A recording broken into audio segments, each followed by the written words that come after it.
What is up, guys? Today I'm going to make a video on the enlistment process in the Air Force. I have been through a very long process of enlisting in the Air Force. I leave next week, September 13th. It's been a very long, drawn-out process, but I'm excited, so we're going to see how that goes. I'm just going to give you guys a little bit of information on how the whole enlistment process works. Any questions you may have, I can answer, hopefully. So yeah, if you guys have any questions, just leave them down below, and I'll answer them for you as soon as I can get to them. So first off, meeting with a recruiter. If you were in high school, a lot of recruiters will come to your school, and you can talk to them about that. Usually it's like the Navy, and the Marines, and the Army. I did not really ever see the Air Force in my school. The Air Force is pretty picky, so you kind of have to go to them, or you just have to be lucky enough for them to come to your school. If you're not in high school, I would advise going to a recruiter's office. They're usually all next to each other, Marines, Air Force, Navy. You can just go to each office and talk to them, and if you like what you hear, you can kind of fill out an application. The recruiters will do a quick screening to see if you are qualified. If you have any medical history, you might be disqualified. Too many tattoos, you might be disqualified. Criminal history. So yeah, that's how that's going to work.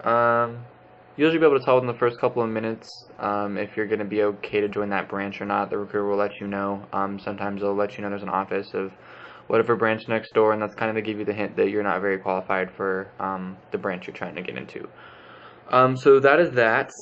Let all the recruiters know you're exploring your options. They're very, very, very pushy, so do not hesitate to walk away and go look at other branches. As soon as I took my Asvab, the Marines were blowing up my phone, and I had to tell the guy no like 10 times that I was going for the Air Force, not the Marines. So that is that. This is my Air Force experience. I don't know about the Marines or Navy. I'm just speaking for how the Air Force experience went and what I've had to go through. If you have any college credits or JROTC history, make sure to let that recruiter know, because you can go in and graduate basic or boot camp at a higher rank, and that's just a little bit more extra pay, so that is nice. Just make sure you let them know so they can talk you through that. I don't know all the details of it, but just let them know.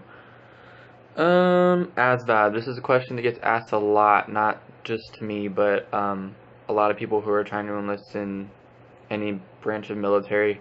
The minimum for the Air Force is 50, I believe. I got a 56. It's not a great score, but I was still qualified for a ton of jobs. I didn't retake it just because I was trying to get into the Air Force as soon as possible, and I wasn't too worried about a super, super high score, as long as I could make the Air Force my career.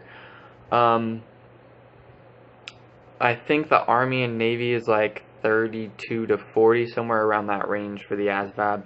I didn't really study for the Asvab. It's kind of just like taking an SAT. There's a couple different aptitude areas, so you can kind of see what your strengths are. Mine was administrative and mechanical. Those were the best scores I got, because I like working on cars and I'm good at office stuff. So you can really get anything as long as you study. It's really not super hard. I sucked at electrical and arithmetic stuff because I am terrible at math, so I just sucked at it.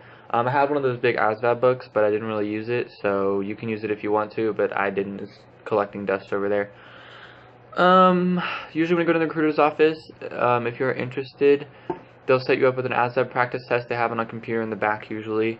They can kind of gauge where you're at once you take that test, and they'll either get it set up for you, or the test set up for you at MEPs, or they'll just have you study until you're good to retake it if you did really bad on it or anything like that.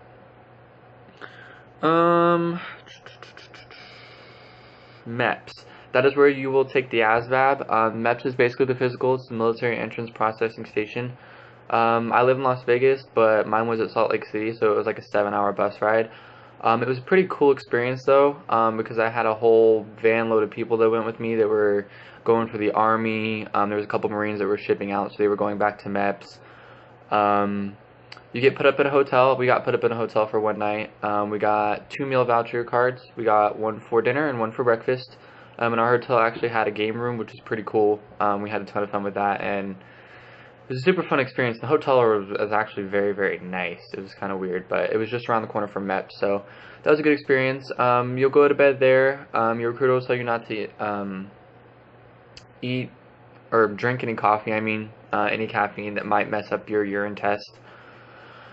You'll get up at like 3 a.m., well, like 4:30 a.m. You'll get on a bus, go to MEPs. You'll get a sticker on your shirt that has a certain color marker on it that lets them know if you're good, or if you have anything medical that they need to take a look at, to see if you're qualified or not. You'll get a picture taken. You'll go to medical. You'll get your physical done. You'll have a normal examination, vision test. We got that done. The vision test was okay. Mine sucked because I have good color vision, but I have terrible depth perception because I have a lazy eye. So I actually ended up getting disqualified medically, because a lazy eye is actually an automatic disqualification. So it took me like 3 or 4 months to get a waiver approved to that. I went up to the Surgeon General to get approved. I had to go to Nellis here in Las Vegas and get an eye exam done, to see if they would even consider me. I got that done. It took like a month to get the appointment though, because there is one optometrist handling all of the military in Las Vegas. But nevertheless, I got that done. Then my waiver got approved, so I leave in a week. So that is very exciting. If you guys have any questions about MEPs, put them in the comments below. You also have to do your blood test. When I went to MEPs, it was my first time getting my blood drawn, so I was kind of nervous, but the needle really was not that bad. It was just painful. So got that over with. The urine test, if you can't pee, don't worry about it. I would advise not peeing in the morning if you have a big bladder, in case you don't go to the bathroom a lot throughout the day. I made the mistake of going right when I got up in the morning, and I did not have to go when it was time to do the urine test. So I had to walk up and down the room for like an hour drinking water back and forth, and then I actually threw up, and then I actually went to the bathroom after that. So just make sure you guys are drinking a lot of water beforehand, so you'll actually go to the bathroom. You do get fed at MEPS. They'll give you like this sandwich. It's like a really cold sandwich, and you'll get soda or water or whatever. So that is that. Then we waited for our bus to come back, or our van to come back, and we got taken back to Las Vegas. So that's about it for that. If you guys have any questions at all, if I missed anything, put it in the comments below. I'm sure I forgot something. So if you guys have any questions at all, just message me. Be able to answer those as soon as possible. And I have about a week left, so if you have any questions, just put them now. See you guys later. Peace.